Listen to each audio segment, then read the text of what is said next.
우리는 시편 23편을 읽으면 푸른 초장과 잔잔한 물가, 평안한 풍경을 떠올립니다. 그래서 평탄한 인생의 고백처럼 들리죠. 그런데 전혀 그렇지 않습니다. 다윗의 인생은 평안보다 광야가 더 많았습니다. 사울에게 쫓겼고 압살롬에게 쫓겼으며 부족한 날들이 더 많았습니다. 그런 다윗이 인생 말년에 이렇게 고백하죠. 여호와는 나의 목자시니 내게 부족한 것이 없습니다. 참 이상한 고백입니다. 환경은 부족했는데 왜 부족함이 없다고 했을까요? 오늘 시편 23편은 그 이유를 세 가지로 보여주고 있습니다. 첫 번째로 선한 목자가 우리를 돌보시기 때문입니다. 1절 다 같이 한번 읽어보도록 하겠습니다. 시작. 여호와는 나의 목자이시니 내게 부족한 것이 없습니다. 다윗은 어린 시절 양을 치던 목동이었습니다. 인생의 말년에 그 시절을 떠올리며 고백한 것이죠. 나는 양이고 여호와는 나의 목자이십니다. 그런데 여러분, 양이 어떤 동물인지 아십니까? 혼자서는 결코 살아갈 수 없는 동물입니다.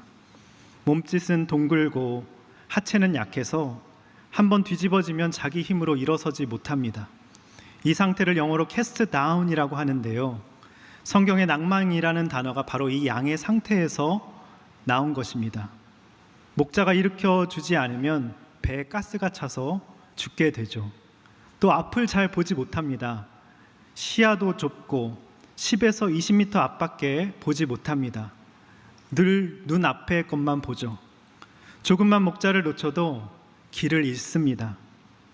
뿔이 있어도 소용이 하나도 없고 몸이 둔하고 겁이 많아서 토끼만 튀어나와도 놀라고 한 마리만 뛰어도 수백 마리가 우르르 같이 뜁니다. 그런데 의외로 고집은 아주 셉니다. 이사야 53장 6절은 말합니다. 우리는 다 양 같아서 각기 제 길로 갔거늘. 자기가 가고 싶은 길이면 끝까지 갑니다. 그 길 끝이 낭떠러지인 줄 모르고 말입니다. 그런데 여러분, 왜 하나님은 우리를 사자나 독수리가 아니라 양에 비유하셨을까요? 목자가 없으면 한시도 살아갈 수 없기 때문입니다. 그렇다면 우리의 목자 되신 주님은 어떤 분이십니까? 예수님은 말씀하셨습니다. 요한복음 10장 11절 다 같이 한번 읽어보도록 하겠습니다. 시작. 나는 선한 목자다. 선한 목자는 양들을 위해 자기 생명을 내놓는다. 또 이렇게 말씀하셨습니다. 요한복음 10장 3절입니다. 시작. 목자는 자기 양들의 이름을 하나하나 부르며 밖으로 데리고 나간다. 여러분, 주님은 우리 한 사람 한 사람의 이름을 아시고 앞서 걸으시며 마침내 우리를 위해 십자가에서 목숨까지 내어주신 선한 목자이십니다. 할렐루야. 그래서 다윗은 말합니다. 여호와는 나의 목자이시니 내게 부족한 것이 없습니다. 그런데 영어 성경 킹 제임스 버전은 이 말씀을 이렇게 번역합니다. 띄워주세요. The Lord is my shepherd, I shall not want. I shall not want. 목자가 계시기 때문에 더 이상 원하는 것이, 바랄 것이 없다는 것이죠. 필요한 것이 하나도 없다는 뜻이 아닙니다. 가장 필요한 분을 이미 모시고 있다는 뜻입니다. 그러나 우리는 자꾸 내가 내 인생의 목자가 되려고 합니다. 내 계획을 믿고 내 힘을, 내 능력을 의지합니다. 저는 오랫동안 제가 양인 줄 몰랐습니다. 더 잘하면 되고, 더 열심히 하면 되고, 더 노력하면 길이 열릴 것이라고 생각했습니다. 그런데 인생의 광야를 지나며 깨달았습니다. 하나님은 제가 양이라는 사실부터 인정하게 하셨습니다. 그런데 양이라는 사실을 인정했다고 해서 곧바로 내게 부족함이 없습니다라는 고백이 나온 것은 아니었습니다. 우리도 그렇지 않습니까? 부족한 것만 보입니다. 우리 인생을 보면 왜 길이 열리지 않는지, 왜 하나님은 기다리게 하시는지 이해가 되지 않을 때가 있습니다. 하지만 지나가 보니 우리가 알게 되지 않습니까?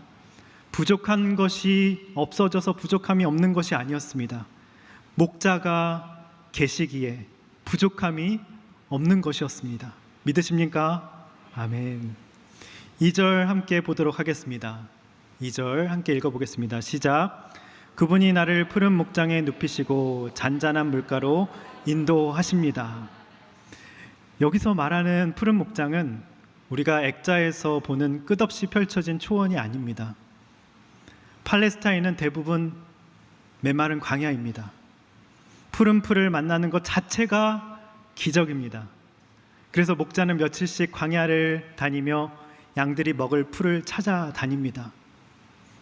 다윗은 말합니다. 마침내 나를 푸른 목장에 눕히셨다. 그런데 여기서 중요한 표현은 눕히신다입니다. 여러분, 양은요 아무 데서나 눕지 않습니다. 배불러야 하고 위험이 하나도 없어야 하고 불안이 없어야 합니다. 조금이라도 두려우면 절대로 눕지 않습니다. 하나님은 그 모든 필요를 채워주시고 우리를 쉬게 하시는 분이시죠. 또 말씀합니다. 잔잔한 물가로 인도하신다. 왜 잔잔한 물가일까요? 양은 흐르는 물을 굉장히 무서워합니다. 물살이 조금만 빨라도 물을 마시지 못합니다. 그래서 목자는 돌로 물길을 막아 잔잔한 물을 만들어주는 것이죠. 여러분, 참 세심한 목자 아닙니까? 그런데 여기서 더 중요한 말씀이 있습니다. 주님은 양을 몰아가신다가 아니라 인도하신다는 말씀입니다. 유대 광야의 목자는 늘 양보다 앞서 걸었습니다. 그리고 자기 음성으로 양을 불렀습니다. 그런데 양의 가장 큰 장점이 하나 있는데요. 뭘까요, 여러분? 가장 큰 장점. 요한복음 10장 4절에 나오고 있습니다. 다 같이 한번 읽어보겠습니다. 시작. 자기 양들을 다 불러낸 다음에 목자가 앞서가면 양들은 목자의 음성을 알고 뒤따라간다. 목자의 음성을 기가 막히게 잘 알아듣고 뒤따라가는 것을 너무나도 잘합니다. 다윗도 그 목자의 음성을 따라온 사람이죠. 그래서 고백합니다. 비록 내 인생은 광야였지만 주님은 나를 푸른 목장에 눕히시고 잔잔한 물가로 인도하셨습니다. 환경이 좋아서가 아닙니다. 목자가 함께 하셨기에 광야에서도 참된 쉼을 누릴 수 있었던 것입니다. 저도 돌아보면 하나님은 제 인생에서 광야를 없애주신 것보다 광야에서 필요한 은혜를 주신 적이 훨씬 더 많습니다. 고등학교 때 가정에 큰 어려움이 찾아왔었습니다. 그런데 그 고난 속에서 저는 처음 예수님을 인격적으로 만났습니다. 목자의 음성을 배우게 되었고 목회자로 부름받게 되었습니다. 지금 돌아보면 하나님은 먼저 좋은 환경을 주신 것이 아니라 광야 한가운데서 먼저 목자 되신 예수님을 만나게 하셨습니다. 그리고 그곳에서 푸른 목장과 잔잔한 물가의 은혜를 가장 깊이 경험하게 하셨습니다. 이제 3절 보도록 하겠습니다. 다 같이 한번 읽어보도록 하겠습니다. 시작. 내 영혼을 회복시키시고 당신의 이름을 위해 의로운 길로 인도하십니다. 여기서 회복시키다는 히브리어는 원어로 슈브인데요, 다시 돌아오게 하다, 제자리로 돌려놓다는 뜻입니다.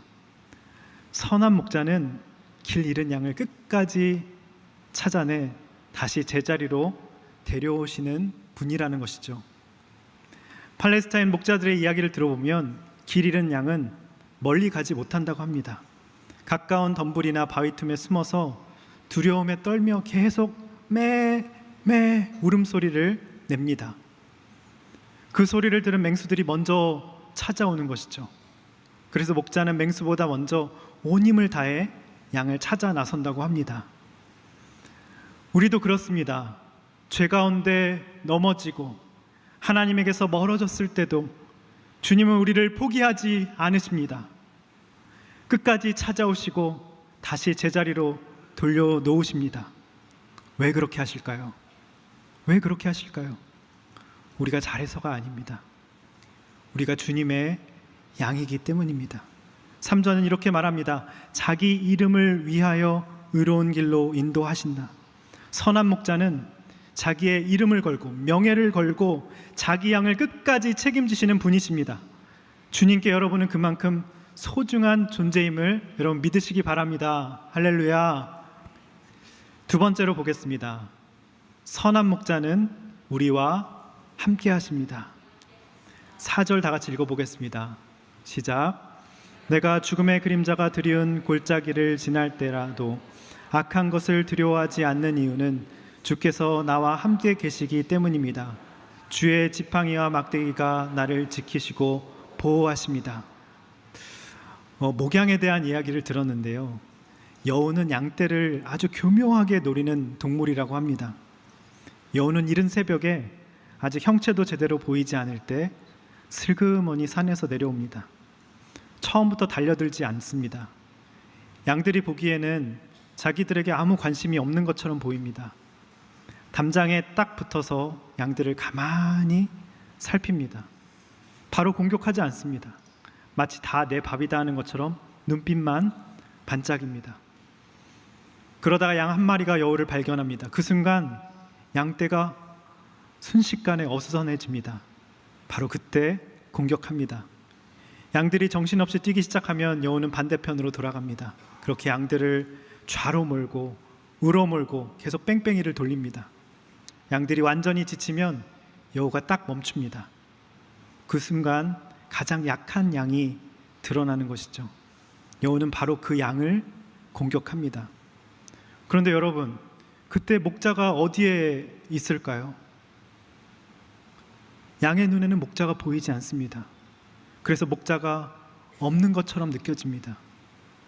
하지만 목자는 이미 여우를 보고 있습니다.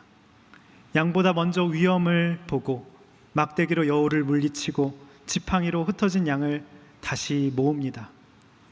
양은 그것을 모릅니다. 양의 눈에는 여우만 보이기 때문입니다. 우리도 그렇지 않습니까? 문제는 너무 잘 보이죠. 위기도 너무 잘 보입니다. 죽음의 그림자가 드리운 골짜기도 잘 보입니다. 그러나 그 골짜기에서 함께 하시는 목자는 잘 보이지 않습니다. 그런데 다윗은 골짜기가 없다고 말하지 않습니다. 여우가 없다고도 말하지 않습니다. 오히려 이렇게 고백합니다. 내가 죽음의 그림자가 드리운 골짜기를 지날 때에도 악한 것을 두려워하지 않는 이유는 주께서 나와 함께 계시기 때문입니다. 주의 지팡이와 막대기가 나를 지키시고 보호하십니다. 할렐루야. 여러분, 목자는 언제나 우리 가까이 계십니다. 여우보다 목자의 막대기가 먼저 움직입니다. 넘어지기 전에 목자의 지팡이가 먼저 붙듭니다. 그래서 우리는 죽음의 그림자가 드리운 골짜기에서도 두려워하지 않을 수 있는 것입니다. 목자가 우리와 함께 계시기 때문입니다. 그러므로 여러분, 두려워하지 마십시오. 여러분은 혼자가 아닙니다. 선한 목자가 지금도 여러분과 함께 계심을 믿으시기 바랍니다. 세 번째로 보겠습니다. 선한 목자는 끝까지 책임지십니다. 선한 목자는 끝까지 책임지십니다. 5절 다 같이 읽어보겠습니다. 시작. 주께서 내 적들 앞에서 내게 상을 베푸시고 내 머리에 기름을 부으셨으니 내 잔이 넘칩니다. 여러분, 우리는 살다 보면 원수 같은 사람을 만날 때가 있습니다. 나를 무시하고 과거를 들추고 실패했다고 말하는 사람들입니다. 그런데 원수는 사람만이 아닙니다. 내 안에 끊임없이 들려오는 소리도 있습니다. 너는 실패했어. 이제 끝이야. 다시 일어설 수 없어. 사탄이 늘 속삭이죠. 그래서 우리는 기도합니다. 하나님, 원수를 없애 주시옵소서. 나를 살려 주시옵소서. 그런데 하나님은 다르게 일하십니다. 원수를 먼저 없애지 않으십니다. 원수 앞에서 상을 차려주십니다. 고대 사회에서 식탁은 단순히 밥을 먹는 자리가 아니었습니다.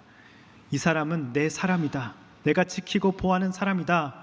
왕이 공개적으로 선포하는 자리였습니다. 하나님은 사울과 압살롬이 보는 앞에서 말씀하신 것이죠. 다윗은 내 사람이야. 건들지 마. 내가 지키고 보호하고 있어. 이렇게 말씀하시는 것입니다. 그리고 머리에 기름을 부으십니다. 무슨 뜻일까요? 기름은 가장 귀한 손님에게 베푸는 최고의 환대였습니다. 사람들은 다윗을 도망자라고 불렀지만 하나님은 존귀한 사람으로 맞아주시고 기름을 부어주셨다는 것이죠. 또 잔을 넘치게 채워주십니다. 이건 내가 끝까지 책임지겠다는 하나님의 주인의 약속인 것이죠. 우리도 그런 시간이 있습니다. 내 마음을 무너뜨리는 사람들 말을 들어야 할 때가 있습니다. 너는 안 돼. 하나님도 더 이상 너를 쓰실 수 없어. 그런데 하나님은 그 소리를 먼저 없애주시지 않으십니다. 대신 더 큰 음성을 들려주십니다. 너는 내 사람이야. 너는 내 자녀야. 그 말씀 하나가 사람의 말보다 더 크게 들리기 시작할 때 상황은 달라지지 않아도 내 마음은 달라지기 시작합니다. 여러분, 원수가 없어져서 일어선 것이 아닙니다. 원수의 소리가 멈춰서 일어선 것도 아닙니다. 하나님의 말씀이 그 모든 소리를 압도하기 때문에 덮어버렸기 때문입니다. 너는 내 사람이다. 너는 내게 존귀하다. 너는 끝까지 내가 너를 책임지겠다. 이 하나님의 선언이 우리를 다시 일으켜 세우는 것입니다. 할렐루야. 여러분, 사람들이 여러분을 무엇이라 부르든 내 안에서 어떤 소리가 들리든 여러분을 결정하는 것은 그 소리가 아닙니다. 지금 하나님이 여러분에게 말씀하십니다. 너는 내 사람이다. 너는 내게 존귀하다. 내가 끝까지 책임지겠다. 그 선언 하나면 다시 일어설 이유가 충분합니다. 오늘 이 말씀을 통해 이 음성이 들리시기를 간절히 바랍니다. 마지막 6절 보도록 하겠습니다. 개역 개정으로 읽겠습니다. 시작. 내 평생의 선하심과 인자하심이 반드시 나를 따르리니 내가 여호와의 집에 영원히 살리로다. 개역 개정은 선하심과 인자하심이 반드시 나를 따르리니 라고 번역했는데요, 따르다라는 히브리어는 놀라운 뜻이 있습니다. 단순히 따라오는 것이 아니라 끝까지 강렬하게 추격한다는 뜻이 있습니다. 평생 다윗을 가장 끈질기게 추격한 것은 누구였습니까? 사울이었습니다. 압살롬이었습니다. 그래서 다윗은 평생 쫓기는 인생을 살았습니다. 그런데 인생의 마지막에 놀라운 사실을 깨닫습니다. 평생 자신을 추격한 것은 원수가 아니었습니다. 하나님의 선하심과 인자하심이었다는 것이죠. 선하심은 가장 좋은 길로 이끄시는 은혜입니다. 인자하심은 끝까지 포기하지 않으시는 언약의 사랑인 것이죠. 그래서 다윗은 고백합니다. 내가 하나님을 끝까지 따라간 것이 아니었습니다. 하나님께서 끝까지 나를 따라오셨습니다. 이것이 시편 23편의 가장 큰 반전입니다. 시편 23편은 양이 목자를 잘 따라간 것 이야기가 아닙니다. 선한 목자께서 한 마리 양을 끝까지 놓지 않으신 이야기입니다. 여러분, 우리가 하나님을 끝까지 붙든 것이 아니지 않습니까? 오히려 우리가 가장 무너졌던 때, 더 이상 하나님을 붙들 힘도 없었던 때 하나님께서 우리를 먼저 붙드신 것입니다. 다 같이 한번 따라해 보시겠습니까? 내가 하나님을 따라간 것이 아닙니다. 하나님께서 나를 끝까지 따라오셨습니다. 끝까지 추격하셨습니다. 아멘. 마지막 구절을 읽겠습니다. 6절 하반절입니다. 시작. 내가 여호와의 집에 영원히 살 것입니다. 여러분, 시편 23편은 푸른 초장에서 끝나지 않습니다. 집에서 끝납니다. 목자의 목적지는 언제나 집입니다. 다윗은 평생 광야를 떠돌았고 동굴에 숨었고 도망자로 살았습니다. 그러나 인생의 마지막은 이렇게 고백합니다. 이제 나는 돌아갈 집이 있습니다. 여러분, 집이 무엇입니까? 힘들 때 돌아갈 수 있는 곳이죠. 넘어져도 다시 받아주는 곳입니다. 다윗은 인생의 마지막에 깨달았습니다. 나에게도 돌아갈 집이 있구나. 그 집은 왕궁이 아니었습니다. 좋은 환경도 아니었습니다. 하나님이 계신 곳이었습니다. 그래서 우리도 힘들 때 세상으로 도망가는 것이 아니라 하나님께 돌아가야 합니다. 실패했을 때도 하나님께로 돌아가고, 죄를 지었을 때도 숨지 말고 하나님께로 돌아가고, 마음이 흔들릴 때는 말씀으로 돌아가고, 지쳤을 때는 기도로 돌아가고, 다시 예배의 자리로 돌아가야 하는 것이죠. 그리고 언젠가 우리의 인생이 끝나는 날, 선한 목자이신 주님께서 우리를 영원한 아버지 집으로 데려가실 것입니다. 그래서 다윗은 고백합니다. 내가 여호와의 집에 영원히 살 것입니다. 말씀을 맺겠습니다. 첫째, 선한 목자는 우리를 돌보십니다. 두 번째, 선한 목자는 우리와 함께 하십니다. 세 번째, 선한 목자는 우리와 끝까지 우리를 책임지십니다. 이 시간 찬양하고 기도하도록 하겠습니다.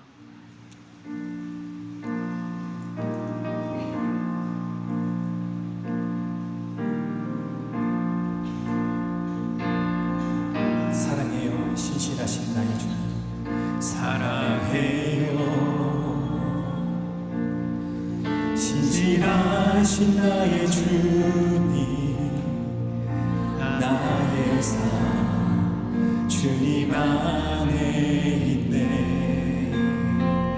눈을 뜨는 아침부터 나 잠들기까지 오 선하신 주를 노래하리. 사랑해요 나를 인도하시니 나를 인도하신 주님, 고난 중에 나와 함께 하셨네. 나와 함께 하셨네.